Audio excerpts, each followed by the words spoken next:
What's up mga idol? So ngayon mga idol, may bagong trending ngayon na balita. Dahil isang retired na Major General na si Pokis ay hinuli ng ating gobyerno. So ngayon guys, trending sa lahat ng social media at eto, nagulat ang lahat ng mga tao dahil may isang retired general na hinuli ng ating mga kapulisan sa bisa ng warrant of arrest. Dahil dito guys ay talagang pumutok ito sa lahat ng news itong ginawa ng ating gobyerno, no? So alamin natin kung bakit kaya hinuli itong isang retired na Major General ng Air Forces of the Philippines o AFP, no? Nagulat ang lahat dito guys dahil sa balita na to. Bakit bigla siyang hinuli? Hindi dahil hindi siya gusto ng mga tao, kundi dahil kritiko siya ng ating gobyerno dahil sa korupsyon na nagaganap ngayon, no? So ito guys, panoodin natin ngayon ng video bago ko sa inyo ipakita yung video guys. At baka pwede no, makisuyo ulit ako sa inyo na mag-subscribe muna kayo sa ating YouTube channel, no? Latest news. Nang sa ganun, lagi kayo updated no sa iba pa nating mga video. So ngayon eto, alamin natin kung bakit ito hinuli itong isang retired general, no? Nakakagulat to guys kasi isipin nyo, mataas ang katungkulan nito, general, hinuli pa din. Paano na nga daw yung mga mabababang tao, no? Kagaya ng mga simple na tao lang na nagpapahayag ng kanilang damdamin, eto, inakusahan pa ito na eto day, naghihikayat daw ito, etong general na to, na mag-aklas o magrevolusyon. At yung mga nga daw hinimok nga daw neto na tanggalin yung suporta nila, yung mga aktibo na mga kasundaluhan natin, hinihimok niya na tanggalin yung support kay PBBM at sa gobyerno. Dito hindi natin alam kung yan ba yung naging dahilan kaya siya nahuli, no, o pinahuli ng ating government, no? Ito, panoodin natin. Mainit na balita, inaresto si retired Major General Romeo Pukis kaugnay sa kasong inciting to sedition. Detalye tayo sa ulat on the spot ni Ian Cruz. Ian? Yes, Rafi, sa mga sandaling ito ay narito pa rin sa loob ng CIDG NCR ang inaresto nga na retired Air Force General na si Romeo Pukis para sa pagpuproseso sa kanya kagaya ng iba't ibang ginagawa sa pag-aresto gaya ng mugshot, ng fingerprints at yung medical. At Rafi, inaresto nga kaninang umaga si General Pukis sa pagdating nito sa bansa alas 8 ng umaga kanina nang lumapag ang aeroplanong sinakyan ni Pukis mula Bangkok, Thailand sa bakasyon kasama ang kanyang pamilya. Nakaproses na siya. Ito guys, no? Isipin nyo guys, galing siya sa Bangkok, Thailand, lumapag siya sa NAIA, inaresto siya. Halos katulad ng ginawa dito kay Tatay Digong, 'di ba? Ganyan din yun, paglapag din ni Tatay Digong diyan sa sa airport ay talagang hinuli na din siya, no? Hindi sila nagkakagayo ni Tatay Digong ng pag-aresto dito. Inabangan din at hinintay na lumapag bago arestuhin etong si Gen Pokis, no? Isa yang retired general ng AFP. Ang tanong dito, hindi kaya niya alam na huhulihin siya?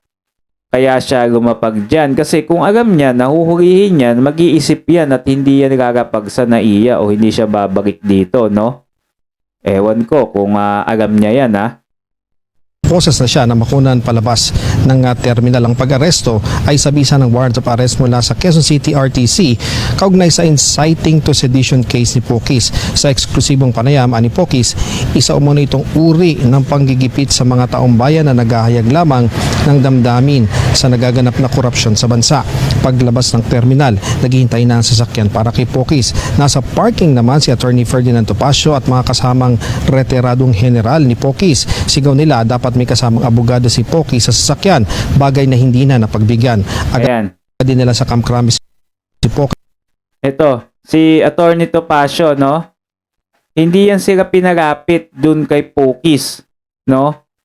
Halos same scenario din na nangyari kay Tatay Digong, na hindi pinalapit yung kanyang mga ibang mga kasamahan o abogado, no?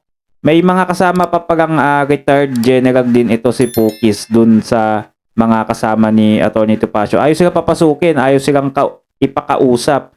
Ganun na ganito din yung guys, no, nangyari din kay Tatay Digong. Nung nahuli siya, ayaw siyang ipakausap sa mga kakilala niya o abogado o kung sino man. Ayaw ipakausap kagaya nitong si Pokis, no? Kaya mag-isa siya na dinala sa Camp Crame yata to siya dinala, no? Kasi doon siya dadalhin eh. Ayan, nakikita nyo sa may video, isinakay siya sa sasakyan. Pokis para iproseso nga at dalhin sa QCRTC Kalaunan. Sabi ni QCRTC. Topacio, ipoproseso nila ang piyansa ni Pokis ngayong araw. Nagugat ang kaso sa statement ng retiradong general sa mga rally na ininterpret naman daw na nanghihikayat na wag nang galangin ng gobyerno at ang mga nasa active service naman ay mag-withdraw ng suporta. Ayun, yun ang naging dahilan ng kanyang pagka-aresto. So, na-interpret daw ng mga tao o itong mga kapulisan natin na nasa gobyerno na wag na nga daw galangin o suportahan itong gobyerno natin. At nanghihikayat pa ito na no? Ganyan talaga. Pagka anti-PBBM ka, automatic kulong ka. Samantalang yung mga nagnakaw ng mga bilyon-bilyon ay hindi pa nakukulong. Diba? Diyan nagalit yung mga tao dyan dahil sa ginawa nila dito kay Pokis. Wala naman daw ganoon. Kinundi na rin ang mga kasama niya sa United People's Initiative ang umunay panggigipit sa kapwa retired officer na nagpahayag lang umano ng damdamin. Narito ang pahayag ni retired Air Force General Pokis. Ito'y panggigipit to, pang-ahas, pananakot sa ating mga taong mamamayan. Papahayag ng damdamin sa matinding korupsyon sa bayan natin. Bakit po kayo nakaganyan? Inaresto ko dahil may kaso ako na inciting sedition. So hinaharap natin to.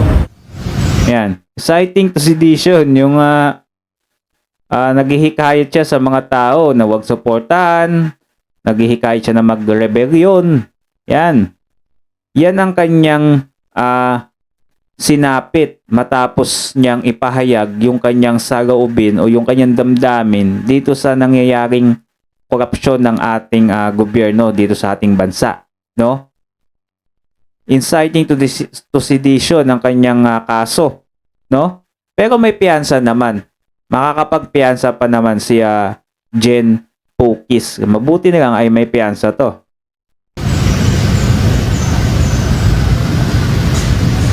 Rafi, sa press con dito sa Crame ay nabanggit naman ni Attorney Topacio na pinag-aaralan nila kung ano ang administratibo o kasong kriminal na maaaring iharap nila dun sa mga arresting officer na hindi nga pumayag na palapitin sila ng inaresto nga ang kanilang kliyente. Samantala sinabi naman ni CIDG NCR Chief ni Colonel John Giagi na noong sila ay pumanik at papasok ng terminal ay wala naman daw ang mga abogado ni itong si Pokis. Isa pa, Rafi, wala naman daw silang clearance para makapasok doon at hinagalang daw nila kung ano man ang kanilang magiging pasya at tiniyak din ni Giagi na nung arestohin nila si Pokis ay kasama nito ang kanyang misis at isang anak at binasahan daw ito ng Miranda rights. Yan muna ang Yan, di ba? Halos katugad na katugad kung paano din binasahan si Tatay Digong, no? Kasama yung anak, yung asawa, di ba? Yan, hindi sila nagkakagayo ng pagkakaresto din ni Tatay Digong, no? Kaya lang, ito si Tatay Digong doon sa ibang bansa pinadala.